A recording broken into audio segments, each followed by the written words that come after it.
Los años 50 en Estados Unidos olían a gasolina, cromo y optimismo desenfrenado. La Segunda Guerra Mundial había terminado, los soldados habían vuelto a casa, y América quería celebrar de la única manera que sabía hacerlo bien, con exceso. Las fábricas que antes producían tanques y aviones ahora fabricaban automóviles que parecían salidos de una novela de ciencia ficción. Enormes, brillantes, cargados de cromo y con aletas que apuntaban al cielo como si quisieran despegar. Conducir un buen coche no era simplemente transporte. Era una declaración. Era decirle al mundo que habías llegado, que eras alguien, que el sueño americano había aterrizado en tu cochera. Pero detrás de ese escaparate reluciente, no todo era lo que parecía. Las automotrices competían con una velocidad feroz, lanzando modelos uno tras otro, apostando fuerte, a veces demasiado fuerte. Y en esa carrera por impresionar, algunos coches nacieron condenados. No porque fueran simples, sino porque eran demasiado. Demasiado grandes, demasiado complicados, demasiado costosos. Prometían el futuro y entregaban un dolor de cabeza. Hoy vamos a recorrer juntos 12 automóviles de esa era dorada que pasaron a la historia no por sus victorias sino por sus fracasos memorables. Algunos lucían como esculturas rodantes. Otros prometían velocidad y entregaban frustración. Todos tienen algo en común, sus historias son demasiado absurdas para no contarlas. Ford Chrysler 1950. En 1950, Ford necesitaba hacer ruido. Chevrolet le ganaba terreno con su techo rígido estilo hardtop y Ford no tenía respuesta inmediata. La solución fue tan creativa como desesperada, tomar su sedán de siempre y cubrirle el techo con vinilo negro. Así nació el Chrysler, un automóvil cuyo principal argumento de venta era literalmente un pedazo de tela sintética pegado encima. En aquel contexto el vinilo bicolor podía parecer atrevido, incluso sofisticado. Las revistas lo fotografiaban con luz dramática y titulares grandiosos. Pero cuando el comprador llegaba al concesionario y lo manejaba, la realidad era inevitable. Bajo ese techo de fantasía vivía el mismo motor V8 de siempre, la misma dirección pesada, la misma experiencia de siempre. Sin innovación mecánica, sin mejora real, sin ninguna razón genuina para pagar más. Y el vinilo que debía ser su gran atractivo dividió opiniones brutalmente. Había quien lo veía elegante. Había quien lo encontraba barato y pretencioso, como poner un mantel de cocina sobre una mesa fina. El problema de fondo era simple, el Chrysler no ofrecía ninguna ventaja real frente a un Chevrolet o un Oldsmobile. Era el mismo coche disfrazado con un sombrero nuevo. Ford lo discontinuó apenas 2 años después. Hoy se recuerda como símbolo de lo que ocurre cuando una empresa confunde el maquillaje con la innovación.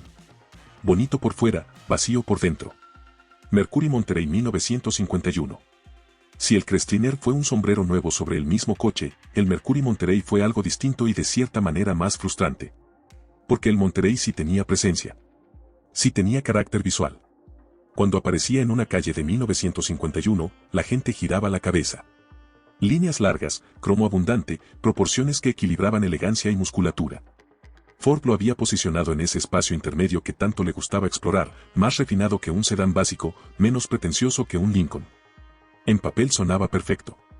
El problema comenzaba en el momento en que encendías el motor.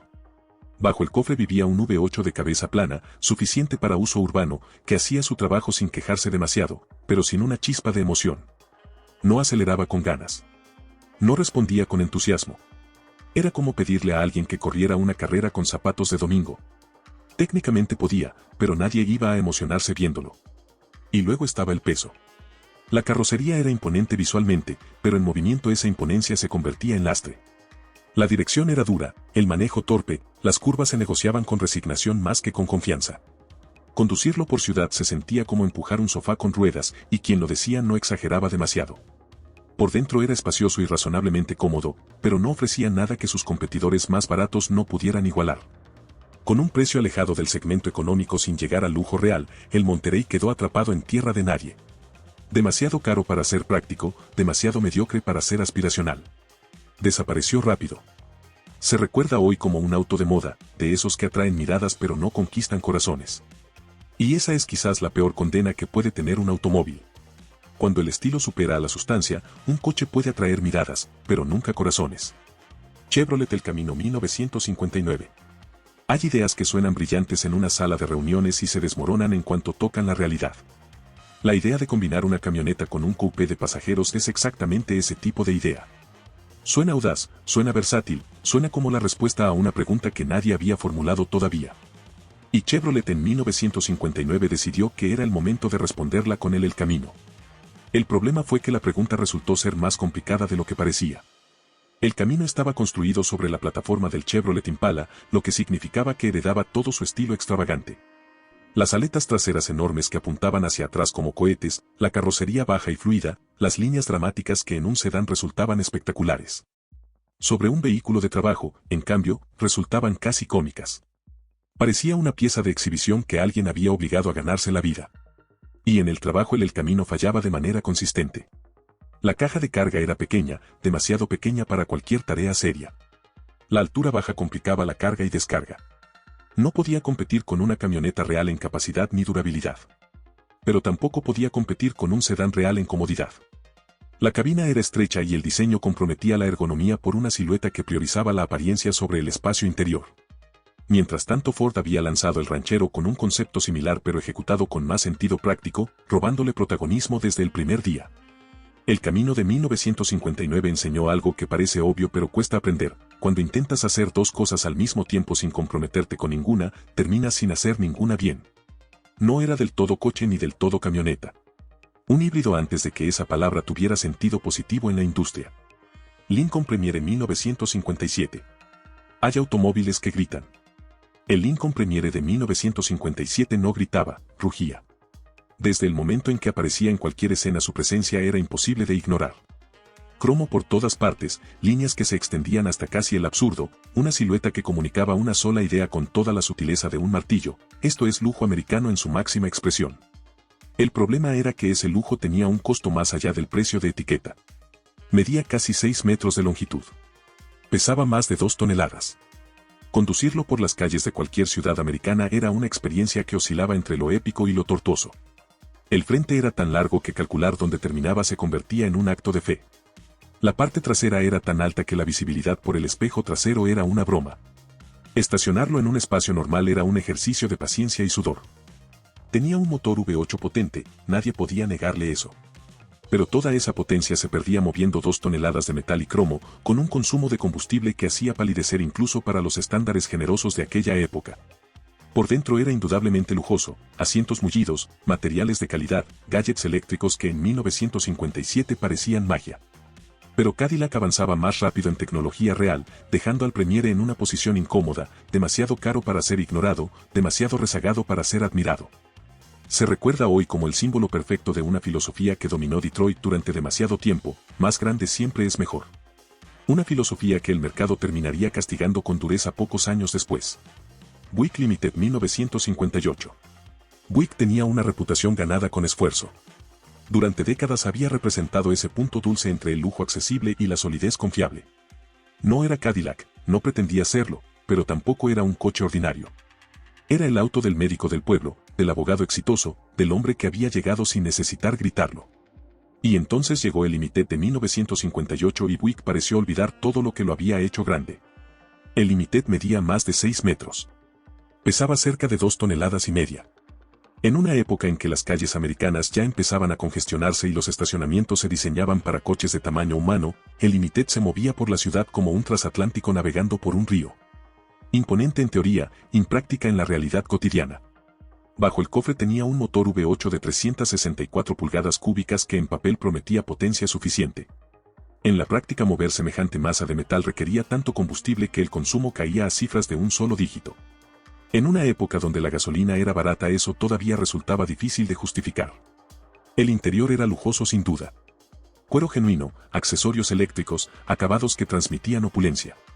Pero ningún asiento de cuero compensa la incomodidad de manejar un vehículo que parece resistirse a cada curva y cada maniobra. Buick vendió apenas 7.400 unidades antes de discontinuarlo en 1959. El Limited quedó en la historia como el momento en que Buick confundió el exceso con la excelencia. Un error que le costaría años de reputación recuperar. Cuando el estilo asfixia a la sustancia, el resultado es un coche inflado, caro y superado por competidores más equilibrados. Cadillac Eldorado Biarritz 1955. Si hubiera un concurso para elegir el automóvil que mejor representara la idea americana de que el dinero puede comprarlo todo, el Cadillac Eldorado Biarritz de 1955 ganaría sin discusión. Costaba más de $6.000 en su época, equivalente a unos $70.000 actuales. No estaba diseñado para conducirse. Estaba diseñado para ser visto. Y en ese objetivo específico lo lograba con maestría. Las aletas traseras eran monumentales, el cromo omnipresente, la silueta de convertible de 2 puertas tenía una elegancia que todavía hoy resulta difícil de negar. Era el tipo de automóvil que aparecía en las películas de Hollywood como símbolo de que el protagonista había triunfado. Verlo estacionado frente a un hotel caro era suficiente para detener el tráfico peatonal. Pero acercarse más revelaba las grietas detrás del glamour. A pesar de su motor V8 de 270 caballos, el Biarritz era demasiado pesado para ser ágil. Su carrocería ancha y baja hacía que maniobrar en ciudad resultara incómodo y fatigoso. No había innovación tecnológica real detrás del precio astronómico, ningún avance mecánico que justificara la diferencia con modelos mucho más baratos. Era puro escaparate. El mantenimiento era caro y las piezas de repuesto difíciles de conseguir. Con el tiempo los propietarios descubrían que habían comprado no solo un automóvil sino también una obligación financiera permanente. El Eldorado Biarritz fue un símbolo de estatus indiscutible. Pero también fue un recordatorio de que el lujo sin sustancia es solo una fachada brillante. Un juguete caro hecho para exhibirse, no para disfrutarse. Ford Skyline retractable 1957. Hay ingenieros que resuelven problemas. Y hay ingenieros que crean problemas tan fascinantes que uno casi les perdona haberlos creado. Los ingenieros detrás del Ford Skyline retractable de 1957 pertenecen claramente a la segunda categoría. La idea era seductora hasta el punto de parecer imposible, un automóvil que con solo presionar un botón transformaba su techo rígido de metal en un convertible abierto. En 1957 eso no era una característica. Era magia. Era el tipo de demostración que dejaba boquiabierta a cualquier multitud en cualquier concesionario del país. El techo se plegaba, se deslizaba, desaparecía en el maletero con una coreografía mecánica que parecía salida de una película de ciencia ficción. Y cuando funcionaba era hipnótico. El problema era todo lo que había detrás de esa coreografía. 7 motores eléctricos independientes. 6 mecanismos de bloqueo distintos. 4 elevadores coordinados. Casi 200 metros de cableado interconectado. Una sinfonía mecánica que requería que todos sus instrumentos funcionaran perfectamente al mismo tiempo. Y cuando uno solo fallaba toda la sinfonía se detenía. El techo quedaba a medio camino, ni abierto ni cerrado, y el conductor quedaba varado con un automóvil que no sabía qué quería hacer. Además el techo plegado ocupaba casi todo el maletero. Planeabas un viaje por carretera. Buena suerte intentando meter una maleta ahí. El peso adicional de todo ese sistema mecánico encarecía el consumo y empeoraba el manejo. Con un precio cercano a los $33,000 actuales los compradores tenían razón en preguntarse si el espectáculo valía tanto. El Skyline es hoy una rareza adorada por coleccionistas. En su época fue una advertencia clara, cuando los ingenieros se exceden, son los conductores quienes pagan el precio. Cadillac Eldorado Brougham 1959. En 1959 mientras el americano promedio compraba su primera casa por alrededor de $12,000, Cadillac ofrecía un automóvil que costaba más de $13,000. No era un error tipográfico. Era una declaración filosófica sobre lo que el lujo podía y debía significar en la América de posguerra. El Eldorado Brougham era ensamblado a mano, unidad por unidad, con una atención al detalle que recordaba más a las tradiciones artesanales europeas que a las líneas de producción de Detroit. El interior incluía cuero seleccionado, lana de alta calidad, acero inoxidable cepillado y un techo con acabado metálico cromado que brillaba como una joya. Pero los detalles más memorables eran los que rozaban lo absurdo, un dispensador de perfume integrado en el tablero, vasos de cóctel de acero inoxidable guardados en la guantera. Asientos con memoria de posición que en 1959 eran tecnología casi alienígena. Cada unidad era única. Cada propietario recibía algo que ningún otro tenía exactamente igual. Y sin embargo detrás de toda esa opulencia se escondían problemas serios. La suspensión neumática era técnicamente avanzada pero notoriamente poco confiable en la práctica cotidiana. Los sistemas eléctricos eran tan sofisticados que encontrar a alguien capaz de repararlos cuando fallaban resultaba casi tan difícil como encontrar las piezas necesarias. Y el peso del vehículo era tan considerable que ni siquiera el poderoso motor V8 lograba moverlo con la soltura que su precio prometía. Cadillac fabricó apenas 99 unidades ese año. Hoy son piezas de museo. En su momento fueron una lección costosa, demasiado lujo no siempre es lo que el comprador realmente busca. Cuando el exceso supera al propósito, hasta el sueño más caro termina siendo un fracaso. Dodge Adventure 1956. Con un nombre como Adventure, Dodge buscó vender este auto a quienes amaban la velocidad y las emociones fuertes. Y para ser justos, se veía espectacular. Líneas curvas que fluían con naturalidad, pintura bicolor que capturaba la luz de maneras inesperadas, cromo aplicado con generosidad pero no sin criterio. Era visualmente uno de los coches más llamativos de su generación. Lamentablemente su velocidad era solo apariencia.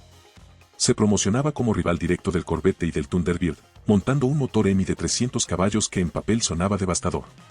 Pero al volante la ilusión se evaporaba en segundos. La suspensión era blanda en exceso, los frenos respondían con la urgencia de alguien que acaba de despertar de una siesta larga. Y el peso del vehículo convertía cualquier intento de conducción deportiva en una experiencia frustrante. Los compradores que esperaban un verdadero auto de músculo recibieron uno que lucía rápido pero se conducía como un coche familiar. Esa desconexión entre la promesa y la realidad fue fatal. En un mercado en auge para autos potentes el Adventure simplemente no cumplió y desapareció rápidamente del panorama. Su lección es simple y permanente: si prometes velocidad, el volante debe cumplirla. Lincoln Continental Mark, marzo de 1958. Algunos autos te hacen sentir como realeza al conducirlos. El Mark III te hacía sentir como si comandaras un acorazado. Con casi 6 metros de largo y más de 2 toneladas de peso era la definición del exceso tanto en forma como en función. Lincoln buscaba desafiar a Cadillac con un modelo de lujo lleno de características avanzadas para la época: asientos eléctricos de 6 posiciones, maletero automático, ventanas motorizadas. En papel era vanguardista. En la práctica todo era demasiado pesado, frágil o ambas cosas simultáneamente. Su diseño cuadrado y el frente macizo lo hacían parecer más una fortaleza que un coche de lujo. Y al conducirlo su enorme motor V8 de 430 pulgadas cúbicas no lograba compensar el peso ni su terrible consumo de combustible. Con un precio cercano a los $65,000 actuales competía directamente con el Eldorado pero sin el refinamiento suficiente para ganarle. El Mark III no se recuerda por su éxito sino por representar una época en que las automotrices creían que más grande siempre significaba mejor. Edsel 1958. Ford había invertido años de planificación y millones de dólares en crear una marca completamente nueva, posicionada entre Ford y Mercury para capturar un segmento de mercado que los estudios prometían que existía y estaba hambriento de algo diferente. El Edsel iba a ser la respuesta. El Edsel iba a ser el futuro. El Edsel fue el fracaso más famoso en la historia de la industria automotriz americana. Su parrilla frontal con forma de óvalo vertical generó burlas desde el primer día. Los críticos no tardaron en encontrarle comparaciones poco favorables que se repitieron en cada revista, en cada conversación de concesionario, en cada broma de sobremesa. Pero el diseño era solo el comienzo de los problemas. La transmisión Teletouch controlada por botones en el centro del volante era una idea futurista que en la práctica fallaba con una consistencia exasperante. Los problemas eléctricos eran numerosos y variados. La calidad de construcción estaba por debajo de lo que su precio prometía. Y fue lanzado justo durante una recesión económica, el peor momento posible para pedirle al público que gastara mucho dinero en un coche poco confiable. Ford Edsel Ranger 1959. Si el Edsel original fue un tropiezo, el Ranger fue el intento de levantarse con la rodilla ya rota. Ford no estaba dispuesto a admitir el fracaso. Había demasiado dinero invertido, demasiado orgullo institucional en juego. Y así nació el Ranger, versión más accesible de una marca que el público americano ya había decidido que no quería. El Ranger intentó corregir errores. Redujo el precio. Simplificó sistemas problemáticos. Ajustó líneas de diseño. En teoría era un Edsel mejorado. Pero el mercado no funciona con teorías. La parrilla ovalada seguía ahí, reconocible e inevitablemente asociada con todo lo que había salido mal. Los botones de cambio en el volante seguían siendo más curiosidad que solución. Los paneles del interior no siempre alineaban con la precisión que el precio exigía. La confianza del consumidor, una vez perdida, es extraordinariamente difícil de recuperar. El nombre Edsel desapareció en 1960, apenas 3 años después de su debut. Ningún marketing puede salvar un producto defectuoso. Fue un sueño que se derrumbó por exceso de confianza y por no entender realmente lo que el consumidor quería. Detrás de cada uno de estos 12 automóviles hay algo más que un fracaso comercial. Hay ambición genuina, ingenieros que creyeron en sus ideas, diseñadores que soñaron con crear algo nunca antes visto. Algunos fallaron por exceso, otros por prometer más de lo que podían cumplir, otros por llegar al mercado equivocado en el momento equivocado. Pero todos dejaron una lección grabada en metal y cromo: un automóvil solo triunfa cuando realmente se adapta a quien lo conduce. Si disfrutaste estas historias, deja tu like, suscríbete y cuéntanos en los comentarios cuál fue el coche más extravagante. Nos vemos en el próximo video.